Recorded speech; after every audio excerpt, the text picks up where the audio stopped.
जब तक वो माफ़ी नहीं मांगते, आने वाले इलेक्शन में पंचायत के म्यूनसिपैलिटी के इलेक्शन आ रहे हैं, उसमें एलओपी साहब को इसका जवाब वहाँ की आवाम दे देगी।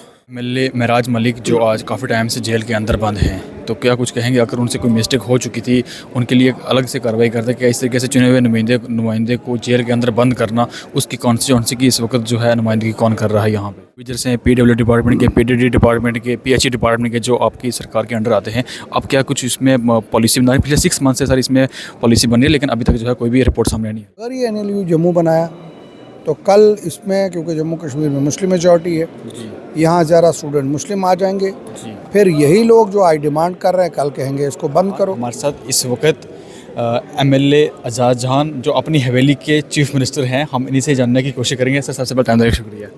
थैंक यू सर जिस तरीके से मैं अगर बात करूं पीर पंचाल की, क्योंकि हमारा फर्स्ट इंटरव्यू है असेंबली के अंदर, पीर पंचाल के लेकर एलओपी की जो स्टेटमेंट थी, चीफ मिनिस्टर साहब ने अगर कुछ अपनी स्टेटमेंट में वर्डिंग का गलत इस्तेमाल किया था, बट किया नहीं था। चीफ मिनिस्टर साहब ने सॉरी बोल दिया, अपने वर्ड वापस लिए, लेकिन एलओपी ने अभी तक जो है पीर पंचाल के लोगों से माफ़ी नहीं मांगी। आप कैसे देखते हैं?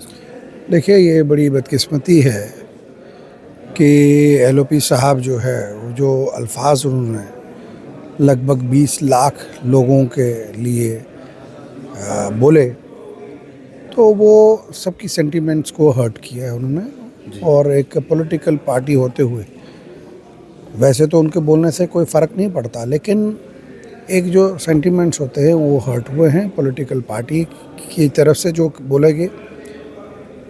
उन्होंने माफ़ी नहीं मांगी, तो जब तक वो माफ़ी नहीं मांगते, आने वाले इलेक्शन में पंचायत के म्यूनसिपैलिटी के इलेक्शन आ रहे हैं, उसमें एलओपी साहब को इसका जवाब वहाँ की आवाम दे देगी।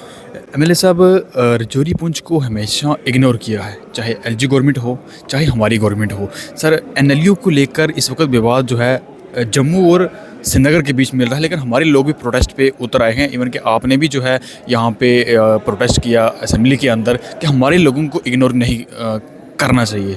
देखिए, अगर ग्राउंड रियलिटीज़ की बात करूं तो उमर अब्दुल्ला साहब ने जो फ़ैसला इस पे लेंगे, जी, एनएलयू श्रीनगर बने, अगर श्रीनगर नहीं बनता है तो मैं ये अपील करूंगा वो रजौरी पुंछ में बने, और ख़ास करके पुंछ में बने। जी, उसका रीज़न ये है कि अगर ये एनएलयू जम्मू बनाया तो कल इसमें, क्योंकि जम्मू कश्मीर में मुस्लिम मेजॉरिटी है, यहाँ ज़्यादा स्टूडेंट मुस्लिम आ जाएंगे, फिर यही लोग जो आज डिमांड कर रहे हैं कल कहेंगे इसको बंद करो।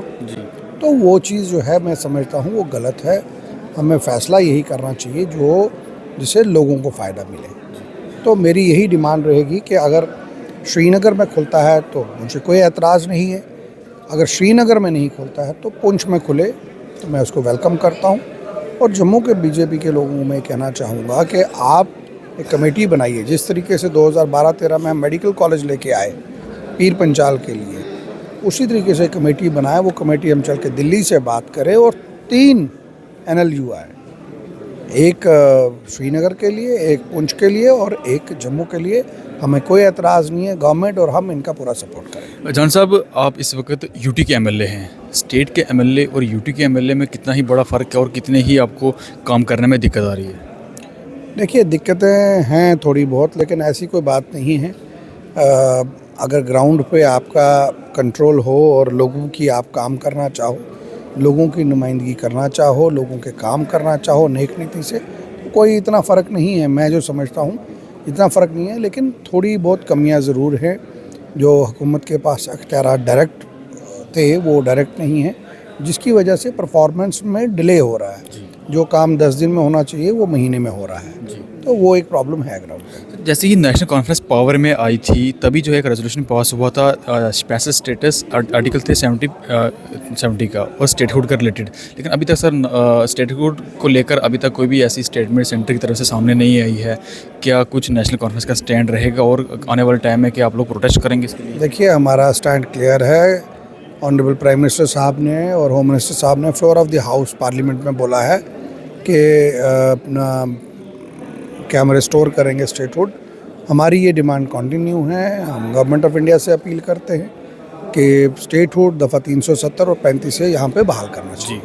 सर आपका एक मेंबर एमएलए महराज मलिक जो आज काफ़ी टाइम से जेल के अंदर बंद हैं, तो क्या कुछ कहेंगे अगर उनसे कोई मिस्टेक हो चुकी थी उनके लिए अलग से कार्रवाई करते क्या इस तरीके से चुने हुए नुमाइंदे को जेल के अंदर बंद करना उसकी कॉन्स्टिट्यूंसी की इस वक्त जो है नुमाइंदगी कौन कर रहा है यहाँ पे?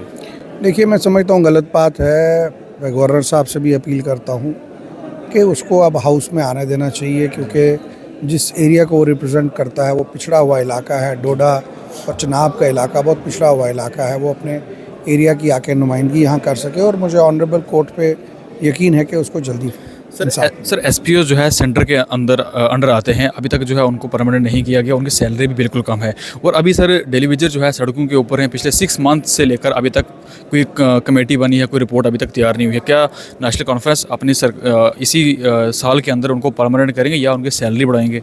देखिए, 2009 और 14 के बीच में हमारी सरकार थी, मैं खुद उसमें एमएलए था। उस वक्त हमने असेंबली की तरफ से एक रिकमेंडेशन गवर्नमेंट ऑफ इंडिया को भेजी थी। उसके बाद एसपीओज़ की सैलरीज़ जो है वो एनहांस की गई।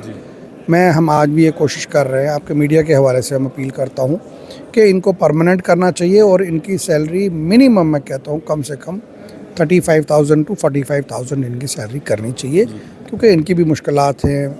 मिलिटेंसी का मुकाबला कर रहे हैं, बहुत उन्हें कुर्बानी भी दी, घर है इनका, बच्चे हैं। आज अपना ही खर्चा आप ही समझिए 15-20 हज़ार में क्या हो सकता है।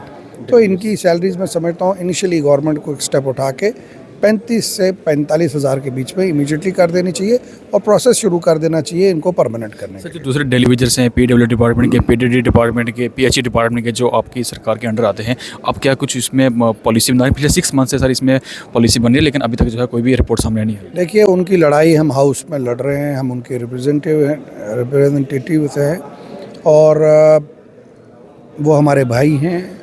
हम उनका दुख मजबूरी समझते हूँ, मैं समझता हूँ उनको सड़क पे नहीं आना चाहिए, अपने चुने हुए नुमाइंदों पे भरोसा करना चाहिए, उमर अब्दुल्ला साहब पे भरोसा करना चाहिए। जिस दिन हमें ये लगा हम इनकी मांग नहीं पूरी हो रही है, तो हम खुद यहाँ से प्रोटेस्ट शुरू करेंगे, जिसकी मैं समझता हूँ उनकी सिक्योरिटी सेफ्टी भी रहेगी, ना उनके ऊपर कोई कानूनी कार्रवाई होगी। हम हाउस के अंदर जो है उनके लिए प्रोटेस्ट करेंगे। आखिर सवाल रहेगा सर, आप भी यंग हैं, जितने भी जम्मू कश्मीर के यंग यूथ है आपको पसंद करते हैं, लेकिन अनएम्प्लॉयमेंट हद से ज़्यादा है।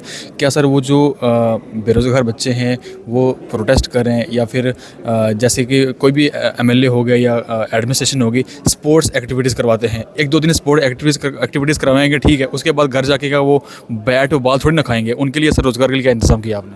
देखिए, हमारा कंटिन्यू प्रोसेस है। उमर अब्दुल्ला साहब ने फ्लोर ऑफ द हाउस पे कहा कि 30,000 वैकेंसीज़ वो निकाल रहे हैं।